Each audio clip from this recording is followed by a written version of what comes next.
Sometimes love doesn't arrive all at once. Sometimes it shows up every morning with a cup of coffee. It waits, it listens, it never forces its way into your heart. And sometimes the hardest word to say is yes. Before we begin, please like, follow, and share. If you're watching on YouTube, subscribe to Whispers of Grace Stories, turn on notifications, and join us every Thursday for a brand new episode of Kindred Spirits. When today's story is over, let us know in the comments. Have you ever pushed someone away because you were afraid of getting hurt again? We'd love to hear your thoughts. The memory slowly faded, and another quietly took its place. It wasn't marked by some extraordinary event or grand declaration. It began with something much simpler: routine. After that first conversation, Allen Sinclair became a familiar face at the coffee house on Mercer. Every weekday morning, without fail, Essence would walk through the front door carrying her laptop bag and a notebook tucked beneath her arm. Before she could even reach the counter, she'd find Allen sitting at his usual table, coffee already in front of him, looking up just in time to catch her arrival. At first, their conversations lasted only a few minutes. They talked about books, the weather, the ridiculous traffic around Crest Haven, and the customers. Allen always seemed genuinely interested in whatever she had to say. He never interrupted. He never looked at his watch. He never glanced at his phone while she was speaking. It had been a long time since anyone had made Essence feel like the most important person in the room. As the weeks passed, their conversations became longer. Allen learned that Essence loved writing, even when she doubted her own talent. Essence learned that Allen laughed more than she expected and carried himself with confidence without ever making anyone else feel small. One morning, after they had talked nearly an hour without realizing it, Allen smiled and said, "Essence, I've been trying to figure out the right way to ask you this again." She laughed softly. "That sounds dangerous. Would you have dinner with me?" The smile on her face disappeared, replaced by uncertainty. She lowered her eyes toward her coffee before answering. "Allen, I can't." His expression never changed. "Can't, or won't," Essence sighed. "Neither answer would make you happy." Allen leaned back in his chair, still smiling. "Try me." She looked at him for several quiet seconds before speaking. "I just got out of rehab 3 months ago." Allen's smile softened. "Thank you for telling me." "The counselors were very clear. They told us not to get involved in any relationships for at least a year. They said we needed to learn who we were before trying to build a life with someone else." Allen nodded thoughtfully. "That sounds like good advice." Essence looked surprised. "You're not going to argue with me?" "No." "You're not going to tell me you're different?" "No." "You're not going to convince me to break the rules?" Allen chuckled. "If I have to convince you to spend time with me, then I probably haven't earned it yet." Essence wasn't prepared for that answer. Every relationship she'd ever experienced had involved pressure, persuasion, or guilt. Allen simply accepted her answer. He picked up his coffee, smiled warmly, and changed the subject. "Then tell me about the book you're reviewing." And, just like that, the conversation moved on. But something inside Essence had begun to move too. She couldn't explain why. She had told him no again for the 3rd time. Yet somehow, this time she walked away that morning, feeling safer than she had in a very long time. Allen kept his promise. He never pressured her, never brought up dinner again, and never made her feel guilty for protecting her healing. Instead, he became a steady part of her mornings. Some days they talked for 10 minutes. Other days an hour would disappear before either of them noticed. If Essence arrived exhausted from another late night of writing, Allen would simply have her favorite caramel macchiato ready before she could place her order. "You looked like you needed this," he'd say with an easy smile. If she seemed distracted, he never demanded an explanation. He simply sat with her until she was ready to talk. It was a kind of patience Essence had never experienced before. She found herself looking forward to seeing him, even though she refused to admit it aloud. The women at the coffee house noticed Allen's interest long before Essence did. One afternoon, as Essence stepped up to the counter to order her usual caramel macchiato, Jordan, the barista, leaned across the register with an amused smile. "That handsome gentleman certainly enjoys his coffee." Essence didn't even look up. "Apparently. Funny," Jordan continued. "He only seems to drink 1 cup every morning, but somehow stays here nearly 2 hours." Essence laughed softly. "Maybe he likes the atmosphere." Jordan raised one eyebrow. "Honey, he isn't here for the atmosphere." Essence finally looked up, unable to hide the smile creeping across her face. "You're imagining things." "Am I?" Jordan glanced toward Allen, who was pretending to look at his phone while clearly watching Essence from the corner of his eye. "That man has looked at you every morning for almost 2 months, like he'd just discovered spring." Essence felt warmth rise into her cheeks. "Please stop," Jordan chuckled. "I'm just saying, don't let fear convince you to miss a blessing." Those words stayed with Essence. Fear. Was that what this really was? It certainly wasn't because Allen lacked character. Quite the opposite. Every day he gave her another reason to trust him. Every day she found herself lowering another wall she had spent years building. Then, on a rainy Tuesday morning, everything changed. Essence hurried inside, shaking raindrops from her jacket before looking toward Allen's usual table. She froze. Allen wasn't alone. Sitting across from him was a woman whose presence quietly commanded the room. She was stunning, effortlessly refined, and carried herself with the kind of confidence that couldn't be learned. Beside Allen, they looked as though they belonged to the same elegant world, a world Essence suddenly wasn't sure she fit into. Even from across the room, the woman's posture demanded attention. She carried herself with the confidence of someone accustomed to being listened to. Essence quickly looked away, surprised by the quiet disappointment that settled in her chest before she had time to make sense of it. She reminded herself they weren't dating. Allen had every right to share coffee with whomever he pleased. Still, the unexpected ache lingered, whispering a truth she wasn't quite ready to admit. That somewhere between the morning conversations and cups of coffee, Allen Sinclair had quietly become part of her day. She drew a slow breath, determined to ignore the feeling and convince herself it didn't matter. A few moments later, she heard Allen's familiar voice. "Essence." She turned. Allen was walking toward her, the elegant woman beside him. He smiled warmly. "There's someone I'd like you to meet." The elegant woman stepped forward with a smile so polished it was almost impossible to read. She extended her hand with effortless grace. "You must be Essence Matthews. I've heard so much about you." Allen glanced sideways at his mother, his expression tightening almost imperceptibly. He knew that wasn't true. Allen rarely discussed his personal life with Maribel, and certainly not the woman standing before her. The remark wasn't meant for Essence. It was meant for him. Essence accepted her hand politely. "It's nice to meet you." Allen cleared his throat. "Essence, this is my mother, Maribel Sinclair."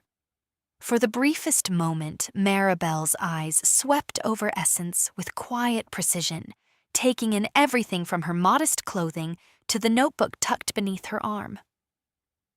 It lasted no more than a heartbeat, but Essence felt every second of it. It wasn't the warm curiosity of a mother meeting someone important to her son. It was the practiced gaze of a woman deciding whether someone was worthy of entering her world.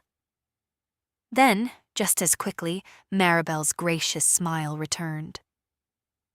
Allen has always been such a private man, she said pleasantly, her eyes never leaving Essence. So whenever he manages to mention someone...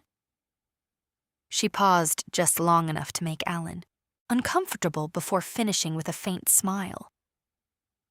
I naturally become curious. Allen knew exactly what she was doing. Maribel wasn't complimenting Essence. She was reminding him that nothing escaped her attention. Essence offered a polite smile, unsure why the conversation suddenly felt like something more than a simple introduction. Maribel rested a light hand on Allen's arm, a subtle gesture that felt less affectionate than possessive. I'm sure we'll be seeing much more of one another. I'm sure, Essence replied hastily. As Allen gently guided his mother toward the door, an uneasy feeling settled deep in Essence's stomach. Maribel had been perfectly courteous. She hadn't spoken a single harsh word, yet somehow Essence couldn't shake the feeling that she'd just been measured and quietly found unworthy of the life Allen Sinclair lived. Allen noticed the uncertainty on Essence's face almost immediately after his mother left. He waited until Maribel's driver had pulled away from the coffee house before quietly making his way back inside. Essence had returned to her usual table near the window, staring absently into her coffee, as though trying to make sense of what had just happened. Allen approached with an apologetic smile. You're awfully quiet. Essence looked up and forced a small smile. Just thinking. My mother intimidated you? She gave a soft laugh. Is she always that observant? Allen exhaled through his nose. That's one way to describe her. She seems very sophisticated. She is. Essence slowly stirred her coffee. She also made me feel like I was being interviewed. Allen's smile faded. I'm sorry. Essence looked up.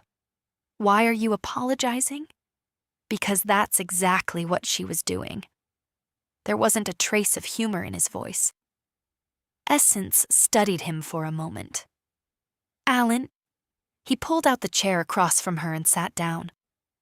My mother has a habit of learning everything she can about the people who enter my life.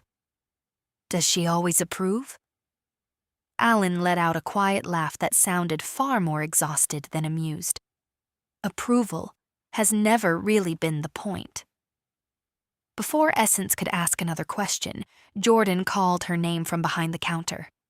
Essence, your pastry is ready. Essence smiled, thanked her, and returned to the table. Allen noticed the puzzled expression that still lingered on her face. I hope I didn't make your morning uncomfortable. You didn't. She hesitated before adding, I just wasn't expecting all of that. Allen nodded knowingly. Neither was I. They sat in comfortable silence for a moment before Essence finally looked at him. Can I ask you something? Anything. Why me? Allen smiled. What do you mean? You're successful, intelligent. You could have started a conversation with anyone who comes into this coffee house. Allen looked out the window for a moment before answering. You're probably right. Allen smiled to himself before answering. So why you? He glanced down at his coffee, almost laughing at himself. The truth is, it wasn't one big moment. He looked back at her. It was 100 little ones. Essence listened quietly. Every morning I'd see you sitting here with that notebook, completely lost in whatever story you were writing. Some mornings you'd smile at the page. Other mornings you'd stare out that window for several minutes before writing another sentence. You never seemed concerned about who was watching. Essence smiled. I didn't think anyone was. Most people probably weren't. Allen shrugged. I was. He paused for a moment before continuing. Then there was the day I walked in looking for flowers. Essence looked at him curiously. You remember that? Allen smiled. I remember you handing me that bouquet of lilies without the slightest hesitation." She laughed softly. "You were buying flowers." "No." He gently shook his head. "I was a complete stranger." That made her pause. "You didn't know my name. You didn't know anything about me. Yet you treated me with the same kindness you would have shown someone you'd known for years." His voice grew quieter. "Most people are cautious with strangers. You weren't careless. You were compassionate."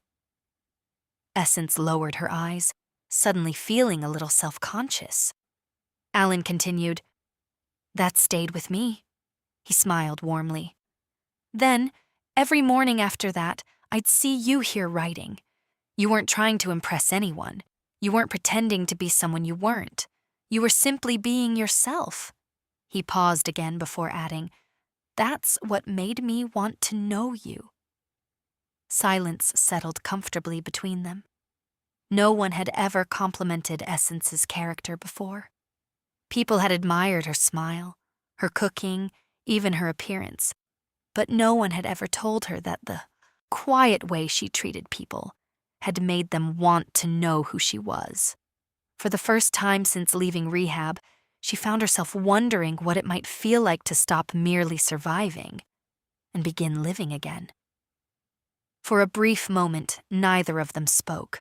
Allen simply stood there as though he wanted to make sure he hadn't imagined what he'd just heard. "Was that?" he asked, unable to hide the grin spreading across his face. Essence laughed, shaking her head. "Don't make me take it back." Allen raised both hands in surrender. "I wouldn't dream of it." The happiness that settled over him wasn't loud or triumphant. It was quiet, genuine, the kind that reached his eyes before it ever touched his smile. Essence noticed it immediately. There was no arrogance, no sense of victory, only relief, as though he'd spent weeks hoping for this moment while quietly preparing himself to accept another no. "So," Allen said, slipping his hands into his pockets, "does this mean I finally get to take you to dinner?" Essence smiled. "It means you may take me to dinner." Allen chuckled. "I'll happily take May. On one condition. I'm listening. No expensive restaurants." He tilted his head. "Why?"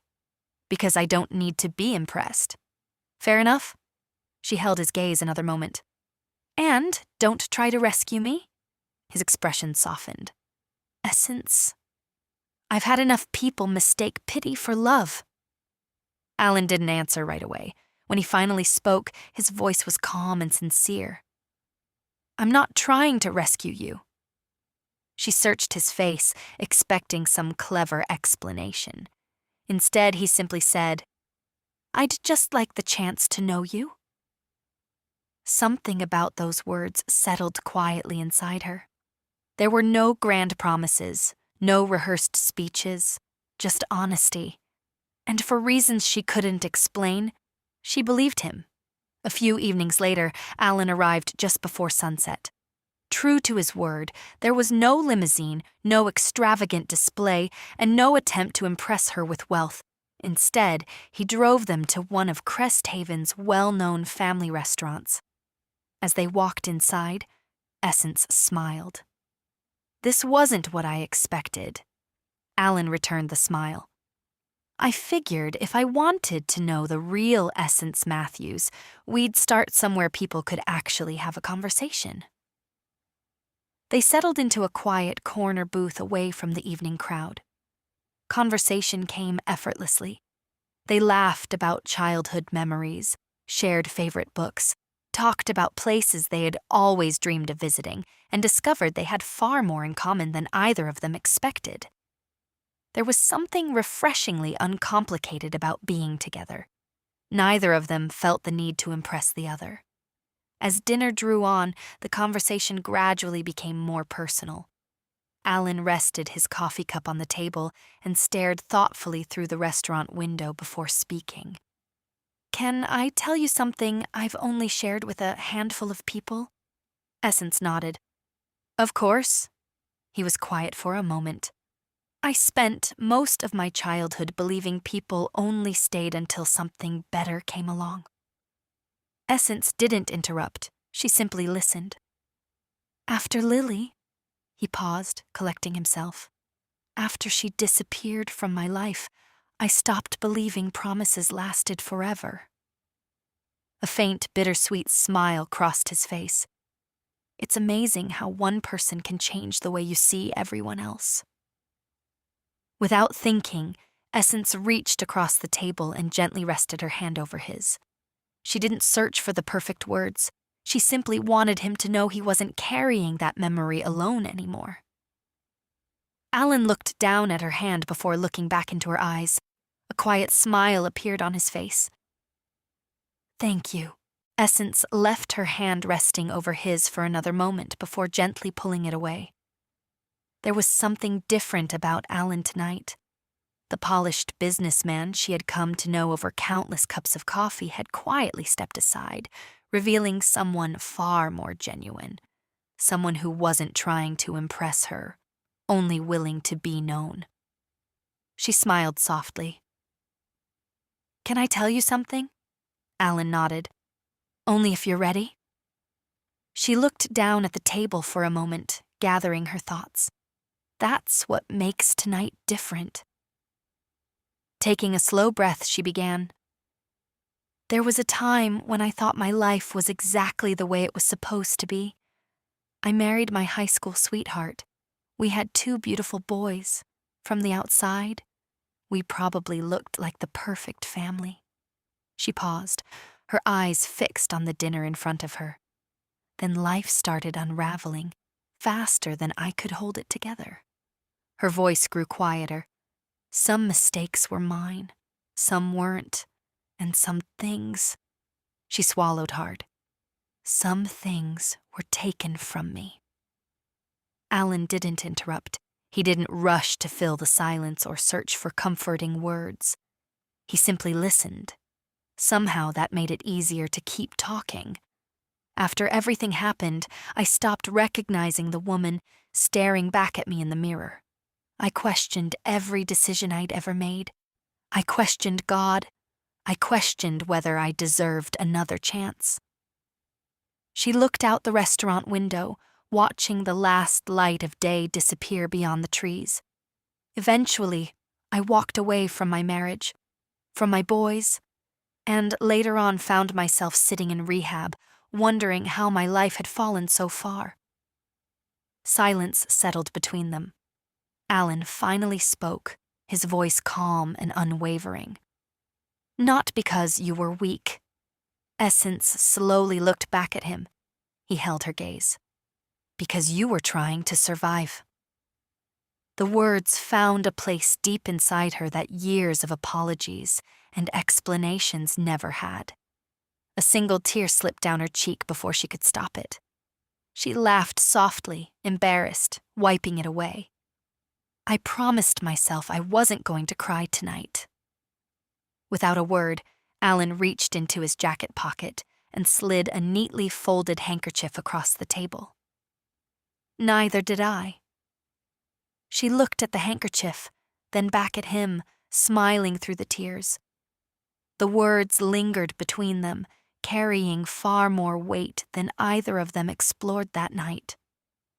Essence realized there were still chapters of Allen's story she hadn't heard, just as there were chapters of hers she wasn't ready to share.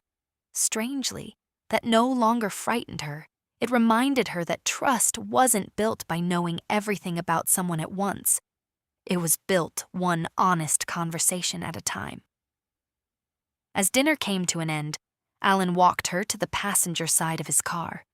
The evening air had turned cool, and the streets of Cresthaven were growing quiet. Before he opened the door, Essence turned toward him. Thank you, Allen smiled. For dinner? She gently shook her head. For waiting. He understood exactly what she meant. Some things are worth waiting for, Essence. She held his gaze for a moment before climbing into the car. As Allen drove through the quiet streets, Essence caught herself smiling at the passing lights outside the window. It was the first smile in months that hadn't required effort. She had no idea where this road would lead. She only knew that somewhere between morning coffee, patient conversations, and one simple dinner, Allen Sinclair had given her something she thought she'd lost forever: hope. After Allen dropped Essence off at her apartment, she replayed every conversation in her mind. Not because he'd said anything extraordinary, but because he hadn't. He hadn't made promises he couldn't keep. He hadn't tried to convince her he was different from every other man she'd known. He hadn't rushed her healing or asked her to trust him before she was ready. He had simply been patient. For someone whose life had been built on disappointment, patience felt almost miraculous. Inside her apartment, the silence welcomed her home.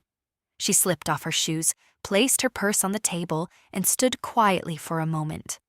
Her eyes wandered to the small vase of lilies sitting near the window, and an unexpected smile crossed her face. "You're becoming sentimental, Essence," she whispered to herself with a quiet laugh. Changing into comfortable clothes, she settled into her favorite chair with her notebook resting across her lap. For several minutes she stared at the blank page. Then, almost without thinking, she wrote a single sentence. Maybe healing doesn't happen all at once. Maybe it happens one faithful moment at a time. She smiled as she read it back to herself. It wasn't the beginning of a novel. It wasn't even a story. It was simply the truth. Across town, Allen sat alone in his office long after everyone else had gone home. Business files lay open across his desk, but he hadn't read a single page. For the first time in years, his thoughts weren't consumed by the past. They were quietly drifting toward the woman who had finally said yes. Neither of them realized they had just crossed an invisible line. They believed they were walking toward something beautiful. They had no way of knowing that someone else had already begun watching from the shadows of their happiness. At that very moment across town, Maribel Sinclair stood alone in the study of her sprawling estate, slowly swirling a glass of wine as she looked out over the city lights. Charles entered quietly. "You wanted to see me, ma'am?" Without taking her eyes from the window, Maribel answered calmly. "Find out everything there is to know about Essence Matthews." Charles hesitated. "Everything?" Maribel finally turned, her expression as composed as ever. "If this woman is becoming part of my son's life." She paused just long enough for the silence to settle. "Then she has just become part of mine." Charles nodded once before leaving the room. Maribel looked back toward the city lights, a faint smile touching her lips. "Let's see who you really are, Miss Matthews." Before you go, if you enjoyed today's episode, please like, follow, and share Kindred Spirits with someone who loves emotionally driven drama. If you're watching on YouTube, subscribe to Whispers of Grace Stories, turn on notifications, and join us every Thursday for a brand new episode. Now, we'd love to hear from you. Did Essence make the right decision by finally saying yes to Allen, or do you think she should have waited? Tell us what you would have done in the comments below.